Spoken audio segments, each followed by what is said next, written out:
morning, guys. Today I'm present in front of you with new lecture. आज का हमारा topic है संपत्ति अंतरण अधिनियम transfer of property act 1882 section 41। मैं आज आप लोगों से बात करना चाहूँगी कि दृश्यमान स्वामित्व का अंतरण ट्रांसफर बाय ऑस्टेंसिबल ओनर। तो आइए हम जानते हैं कि ऑस्टेंसिबल ओनर होता क्या है।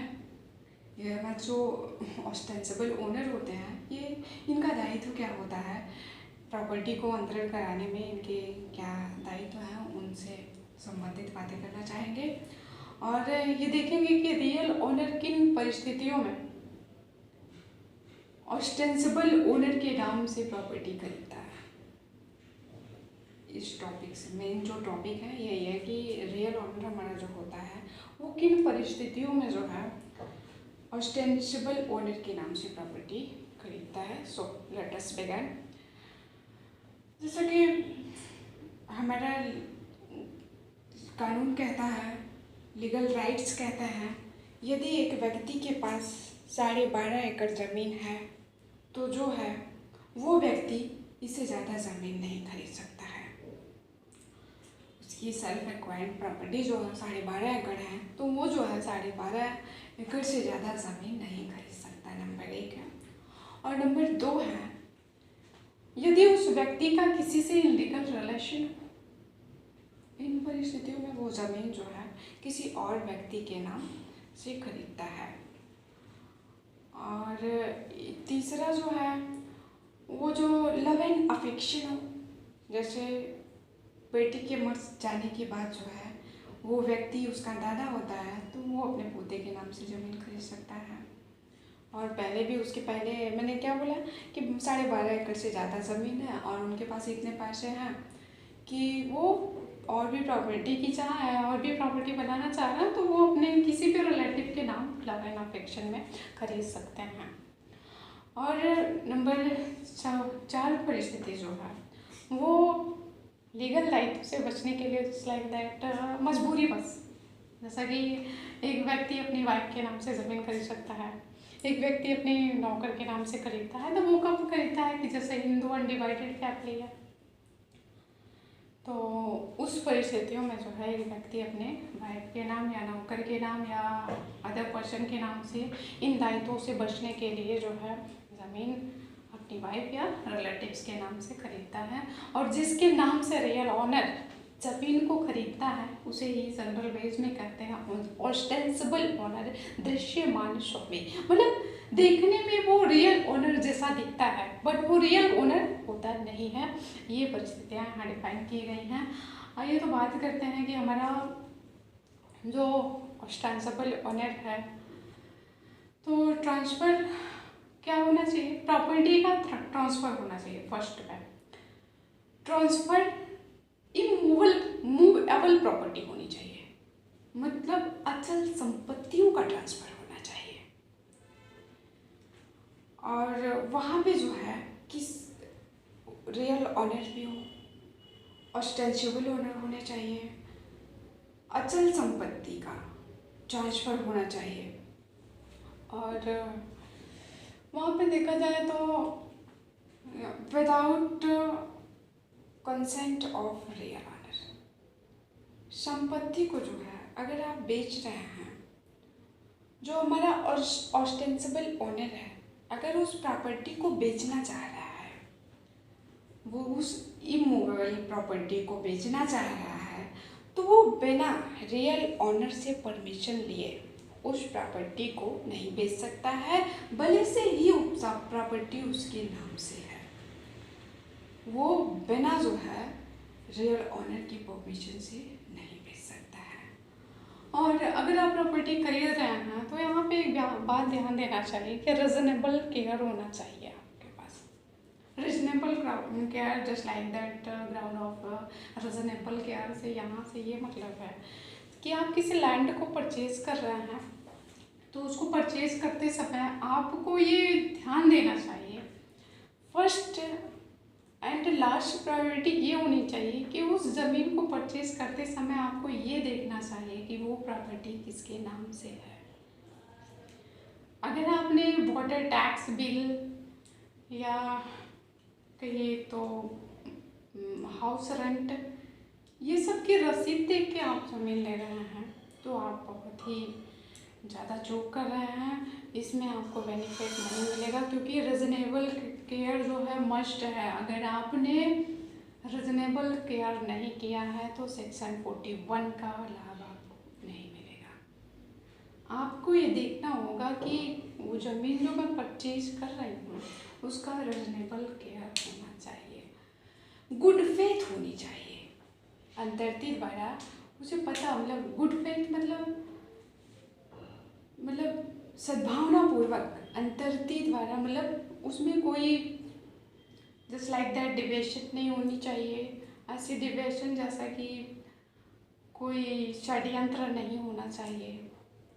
ये गुड फेथ द्वारा अंतरण और कंसिडरेशन होना चाहिए, विथ कंसिडरेशन मतलब प्रतिफल सहित अंतरण होना चाहिए, ट्रांसफर विथ कंसिडरेशन। अगर आप किसी ज़मीन को, प्रॉपर्टी को ले रहे हैं ऑस्टेंसिबल ओनर के द्वारा ले रहे हैं, जैसे दिखने में वो क्या दिख रहा है, रियल ओनर की तरह दिख रहा है, तो वहाँ पे आप जो है कंसिडरेशन पेड करेंगे, प्रतिफल जो होगा उस ज़मीन का वो पेड करेंगे। तो इसमें एक मोस्ट लीडिंग केस है, मैं आप लोग को बताना चाहूँगी, राम कुमार कुंदू वर्सेस मैकवीन का वाद है।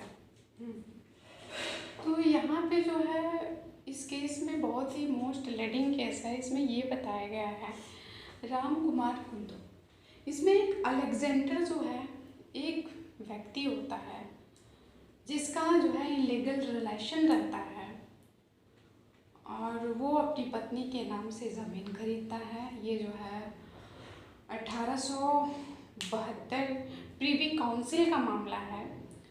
तो उसमें उसका इलीगल अवैध रिलेशन रहता है और जो उसकी पत्नी रहती है उसकी पत्नी जो है अपने पिता राम कुमार कुंदू को जो है अपनी ज़मीन जो है बेच देती है और उसकी पत्नी से 2 बेटियां रहती हैं जिसका नाम मैकवीन है। तो मैकवीन है, एक का नाम कुछ और है, लेकिन केस में यहाँ एक ही बेटी का नाम दिया गया है इसलिए मैं आपको एक ही नाम प्रेफर कर रही हूँ। तो यहाँ पे जो है राम कुमार कुंदू जो है वो ट्रांसफरी होता है, मतलब अंतर्ती होता है, जस्ट लाइक दैट हिंदी में उसको अंतर्ती कहते हैं। अंतर्ती मतलब ज़मीन को परचेज करने वाला व्यक्ति जो ज़मीन खरीद रहा है वो कंसिडरेशन देता है, प्रतिफल के बदले में वो ज़मीन को लेता है, अपनी बेटी को कंसिडरेशन पेड करता है, प्रतिफल देता है। तो वहाँ में मामला क्या होता है, ये जो अलेक्जेंडर है वो मरने से पहले अपनी ज़मीन का वसीयत की प्रॉपर्टी अपनी बेटी के नाम से लिखकर मर जाता है और मामला जो है कोर्ट में जाता है, प्रीवी काउंसिल में जाता है। तो यहाँ पे कोर्ट ने यह निर्धारण किया कि उसने मतलब इस बिहाफ पे निर्णय दिया कि ज़मीन मैकवीन को नहीं मिल करके राम कुमार कुंदू को मिलेगी, बिकॉज यहाँ इन द सेंस ऑफ ये है राम कुमार कुंदू जो है कंसिडरेशन देकर उस ज़मीन को परचेज किया है, उसका अंतरण करवाया है और इन द सेंस आप जब ऑस्टेंसिबल ओनर जो है उस ज़मीन को बेच रही थी तब अलेक्जेंडर मतलब just like that ostensible owner just like that here कि वो उसकी पत्नी जब ज़मीन को अपने पिता को बेच रही थी तो रियल ओनर ने उसको मना नहीं किया। मतलब मना न करने का मतलब जैसे कि जस्ट लाइक दैट अगर वो उसका हस्बैंड है और वो बेच रही है, उसको इस तथ्य की जानकारी है उस ज़मीन को बेच रही है, तो उसने कोई ऑब्जेक्शन नहीं किया। और यदि वो ऑब्जेक्शन नहीं किया है तो ये मान लिया जाएगा, न्यायालय ये मान लेगा कि आपकी कंसेंट थी। चाहे मतलब ज़रूरी नहीं है कि आप लिखित कंसेंट दें या मौखिक ओरल कंसेंट दें, ऐसा कुछ नहीं है। अगर आपने उस ज़मीन को बेचते वक्त ऑब्जेक्शन नहीं किया है तो न्यायालय यह मान लेगा कि आपकी कंसेंट थी, भले ही मौन कंसेंट रही हो लेकिन आपकी कंसेंट थी। तो न्यायालय ने जो है इस तत्व को डिसाइड करते हुए कहा कि ये ज़मीन राम कुमार कुंदू के फैसले में आती है, बिकॉज राम कुमार कुंदू ही इसका रियल ओनर होगा। तो ये रहा हमारा ट्रांसफ़र ऑफ प्रॉपर्टी एक्ट में आज का टॉपिक जो है दृश्यमान स्वामी जो है द्वारांतरण। कब जो है दृश्यमान स्वामी मतलब वो स्वामी रियल देखने में रियल ऑनर जैसा दिखता है, कब जो है संपत्ति का अंतरण कर सकता है। तो आज का हमारा टॉपिक इतना ही। आप लोग ऐसे ही हमारे साथ बने रहिए और हमारे जो लॉ स्टूडेंट्स जुड़े हुए हैं मुझसे, मैं उनके लिए एक मैसेज देना चाहूँगी कि आप जो भी लेक्चर देख रहे हैं उसे डीपली पढ़ें। जस्ट लाइक दैट आपके जो कॉन्सेप्ट हो वो क्लियर होने चाहिए। जो भी नॉलेज आप लीजिए वो आप क्लियर लीजिए। और ये वीडियो हमारा ऑल पीपल के लिए है, ज़रूरी नहीं कि ये स्टूडेंट ही देखें, सबके लिए बेनिफिशियल है क्योंकि लॉ की जानकारी सबके लिए बहुत ही महत्वपूर्ण होती है और सभी हर एक व्यक्ति इस लॉ के प्रोसेस से गुजरता हुआ नज़र आता है और गुजरना पड़ता है। तो इसलिए हमारा आप लोगों से रिक्वेस्ट है, हमारे वीडियो को लाइक करें, चैनल को सब्सक्राइब करें एंड शेयर करें। आज का हमारा टॉपिक इतना ही। आगे मैं आप लोगों से नेक्स्ट चैप्टर पे मिलूँगी। धन्यवाद। Thank you so much.